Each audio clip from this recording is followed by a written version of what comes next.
Olá, estudantes da homeopatia, você que se interessa, que se trata pela homeopatia, que pratica a homeopatia, gostaria de aprofundar mais os conhecimentos. Vamos dar continuidade aqui nas nossas reflexões, então, em homeopatia e saúde, né, com o Organon da Arte de Curar, essa obra de Hahnemann tão importante que funda a homeopatia e que traz todos os conceitos básicos, a sua forma de atuar e o que esperar dessa medicina tão importante, né, para o desenvolvimento da saúde humana. Meu nome é Walter Soy Canosa, eu sou médico homeopata e terapeuta. Trabalho no Instituto Verde de Homeopatia e Desenvolvimento Humano aqui em São Paulo. E pretendemos com essas reflexões aprofundar um pouco, parágrafo por parágrafo, essa obra, explorar essa obra, né, da exposição da doutrina homeopática ou organon da arte de curar. Então vamos iniciar hoje uma conversa sobre o parágrafo 6. Esse parágrafo começa com o observador sem preconceitos. Já é muito difícil para a gente hoje, né, num mundo tão vazio de conceitos, né, imaginar uma postura de observador, que seria uma postura como na ciência é proposto, né, eu ter um esvaziamento tal que eu possa observar sem preconceitos, sem preconcepções, né, sem conceitos arraigados que não possam ser comprovados. Então, ele parte desse esforço ideal do médico, daquele que está querendo praticar a homeopatia, de ser um observador sem preconceitos. É a mesma postura que nós vamos ter diante do paciente. Então, agora, né, essa postura de observador tem que funcionar como uma forma da gente receber o fenômeno que está nos apresentando naquele momento, da forma como ele é, não filtrando através desses preconceitos ou dessas mecanicidades que são naturais também da gente adquirir ao longo da nossa prática no dia a dia, né? Então, o estudo frequente, né?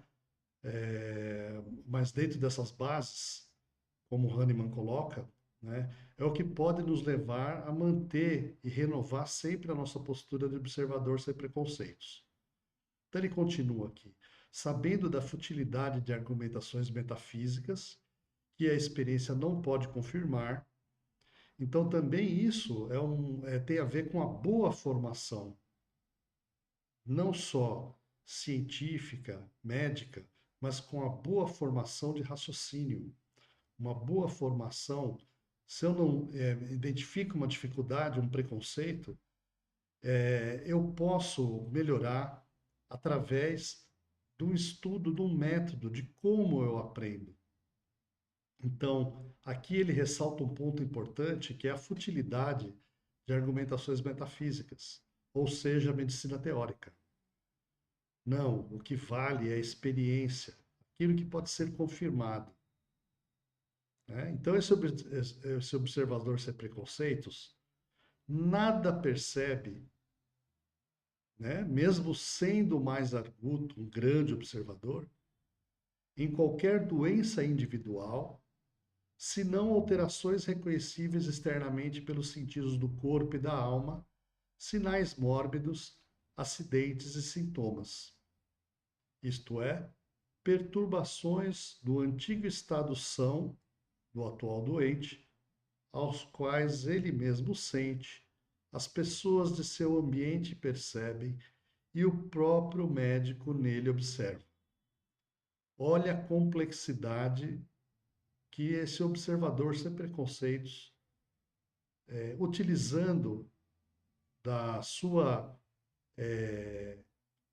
argúcia, acurácia, do seu desejo de receber aquele paciente sem preconceitos, então ele vai pesquisar isso em qualquer caso de doença, aquilo que é reconhecível através dos sentidos do seu corpo e da sua alma, né, que são os sinais mórbidos, acidentes, causas ocasionais e os sintomas. Isso é muito importante. Nós vamos ver no decorrer da obra que isso é uma base fundamental para a gente entender como funciona a homeopatia. Então, o que ele está colocando como esses sinais, esses sintomas, esses acidentes, né? São as perturbações do antigo estado são do atual doente, perceptíveis tanto pelo médico quanto pelas pessoas que estão ao lado desse paciente, né? Quem está vivendo no mesmo ambiente percebe aquilo que está alterado aqui e agora. Então, isso é muito importante, porque são sinais e sintomas que podem ser colhidos na anamnese. Para isso que a anamnese funciona, né? O paciente vai relembrar-se e vai confessar para o médico aquilo que nele se alterou, desde quando se alterou. Então, o médico ele tem todo o instrumento necessário, através de uma observação sem preconceitos, uma observação acurada, tranquila, de perceber, usando seus sentidos treinados, é para isso que a gente faz a medicina, né? De tal forma que ele pode entender o que diferencia o estado atual doente do estado prévio são daquele determinado doente. Então, continuando, todos esses sinais perceptíveis representam a doença em toda a sua extensão, isto é, formam juntos o verdadeiro e único quadro que se pode imaginar da doença. Então, é muito importante esse conceito estar firmado com o médico homeopata e também o paciente, de alguma forma, ter uma noção de que assim acontece, que o seu organismo tem essa capacidade de reagir contra a doença e ele expressa essa reação através de sinais e sintomas produzidos pelo sistema imunoalérgico do organismo, que é o sistema de defesa. É o mesmo sistema produtor da energia vital, que trabalha num sistema que rege o corpo dentro de uma harmonia, de uma autorregulação. A gente chama isso de autorregulação organísmica. Então é importantíssimo esse parágrafo, porque ele está colocando coisas muito profundas, né? De tal forma que se a gente vai decupando cada frase, entendendo aquilo que o Hahnemann está trazendo, nós vamos aprofundar a nossa prática médica, a nossa escuta para o paciente, e o paciente também, sendo ensinado sobre isso, pode aprofundar a sua observação do que está alterado e nos passar um quadro mais completo da doença. E ele continua aqui na nota, né, quando ele coloca lá ao final o asterisco, né, que ele não compreende, portanto, como podia vir aos médicos a ideia de procurar e querer encontrar a cabeceira do doente, o que devia ser curado na doença, apenas no interior escondido e desconhecido, sem cuidarem dos sintomas e dirigirem a cura de acordo com eles. O que isso está falando?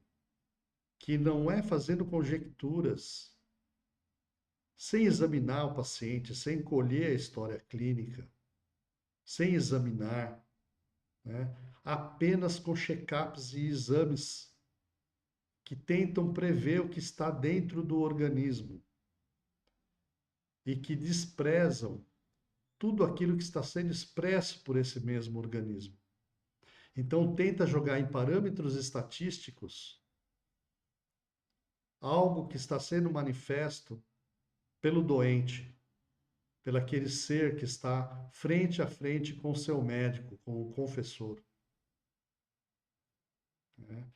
E continuando aqui, como digo, podia surgir essa ideia com a pretensão arrogante e ridícula de que se pode restabelecer com medicamentos que também são desconhecidos quanto à sua ação total no organismo, as alterações do invisível interior, sem considerar atentamente os sintomas, e que a isso se chama curar completa e racionalmente. Então, já na época de Hahnemann, havia essa perversão que hoje assumiu uma forma brutal, que vamos construir hospitais robôs para atender indivíduos robôs, né? Sendo que, sem desprezar nada da ciência e da tecnologia, né, elas são complementares ao raciocínio. Então, trabalhos, já existem esses trabalhos de muito tempo, comparando como a eficácia diagnóstica era antes da propedêutica armada, né, que são os exames como a gente tem hoje, né, e quando o médico tinha que ser um clínico. E se observa que 80% das diagnósticos são feitos através da observação de sinais e sintomas. O exame físico ainda complementa mais uns 15%. Então, quase que você consegue fazer uma medicina, e isso é comprovado ainda nos rincões desse país, né, onde o médico não tem à sua disponibilidade os exames, através de uma boa análise clínica, uma anamnese profunda, um exame físico bem feito, e que a propedêutica armada ela vai trazer uma acurácia do diagnóstico para 5% dos casos. Então hoje é aquela história de colocar o carro diante dos bois, né? E daí parece que o carro não anda direito. Por quê? Em último lugar seria entrarmos com os exames, né? Após ter feito uma anamnese precisa e um exame físico acurado, onde a gente está abarcando a maior parte dos pacientes vão ter um bom diagnóstico, né? E como analisaremos em outros trechos aqui do Organon, serão tratados da sua espécie de doença, que mesmo a doença se manifesta de forma individual. Então ele fala que a racionalidade está invertida, né? Então a gente não pode chegar a falar de cura completa. Hoje pouco se fala de cura, porque estamos perdendo, né, o caminho que a gente tem que fazer para ter uma boa acurácia diagnóstica. Um dos diagnósticos que o homeopata vai fazer é o diagnóstico clínico, mas não é para nós homeopatas o principal diagnóstico. Existe um diagnóstico homeopático da alteração vital, que é anterior. Então, continuando aqui, nas doenças, o que se manifesta aos sentidos pelos sintomas não é para o médico a própria doença, visto que ele nunca pode ver a doença latente. O ser imaterial que produz a doença, a força vital. Então, aqui ele está colocando um questionamento. Como a gente não vê a energia vital, então a gente não pode saber a alteração vital que está acontecendo? Podemos sim, justamente através dos sintomas, sinais e acidentes. Então, a doença latente interna se manifesta em sintomas que, tomados de forma total, não dão um diagnóstico. Por exemplo, uma pessoa que tem uma unha encravada, né? Começa a ter uma transpiração aumentada na cabeça, um mau hálito. Se a gente somar tudo isso, falar, ó, o senhor está com a saúde normal, fez os exames, está normal. Não, ele tem alteração. Sintomas, sinais observáveis, né? E o homeopata pode dar um melhor medicamento que atue sobre essa energia vital já com esses sintomas latentes. Será mais estudado em outros parágrafos aí à frente. Nem é necessário que ele a veja, mas somente os seus efeitos mórbidos, para assim poder curar a doença, que é o que ele estava dizendo. Que mais pretende a velha escola procurar no interior recôndito do organismo como prima causa morbi, enquanto que rejeita como objeto de cura e desdenha um falso orgulho a representação sensível e óbvia da doença, os sintomas que se nos apresentam tão claramente? Que mais ele quer curar nas doenças senão isso? Então é muito importante esse ponto que a gente não pode perder como homeopata, senão nós perdemos totalmente a essência da homeopatia. E começamos a fazer uma alopatia com medicações dinamizadas, prescritas também de forma alopática. Então, seguir o sintoma, o caminho do sintoma é seguir o caminho que a energia vital fez na sua reação contra a doença.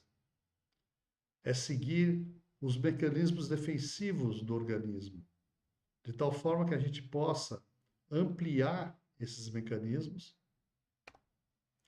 ampliando a saúde, procedendo à cura do paciente, né? E, ao final, um aumento da imunidade, uma limpeza do sistema, como a gente vai ver aqui que a homeopatia produz. Então, esse parágrafo 6 é um parágrafo longo, a gente tem que parar para meditar sobre ele, né? Vale a pena adquirir esse livro do Hahnemann. Sem a gente saber as bases, muito difícil saber a homeopatia. Então você tem que ser um médico completo e ainda se aprofundar nas bases da medicina vitalista. Então eu recomendo muito os compêndios de medicina do professor Walter Edgar Maffei, que ainda é possível a gente encontrar, porque é um patologista que vai colocar as bases da medicina de uma forma vitalista. E estudar profundamente os livros do Hahnemann, principalmente o Organon e o livro das doenças crônicas, que são básicos, né, que a gente vai aqui ter oportunidade de refletir. E através desse estudo, dessa base, por exemplo, me tornar um observador mais sensível, mais acurado, sem preconceitos, dar o tempo da observação, não fazer conjecturas teóricas, não tentar enquadrar o paciente no meu mapa de pensamento, e sim pensar o paciente, sempre deixando em aberto. É como aquela máxima filosófica, né? O que é mais importante? Ter a cabeça bem feita ou fazer bem a cabeça? Então, muitas vezes, eu não saber é o início de saber algo. Se eu não ousar não saber, ou seja, estar vazio diante do paciente, talvez não venha para mim com toda essa força da intuição, corpo, alma, sentidos, racionalidade, intelecto, né? A possibilidade de eu me direcionar, né, realmente a fazer um processo de cura, um benefício para o paciente de forma profunda e que perdure. Então, eu quero agradecer muito aqui a todos que estão acompanhando e vamos dar continuidade aqui aos parágrafos do órgão nas nossas reflexões. Um abraço.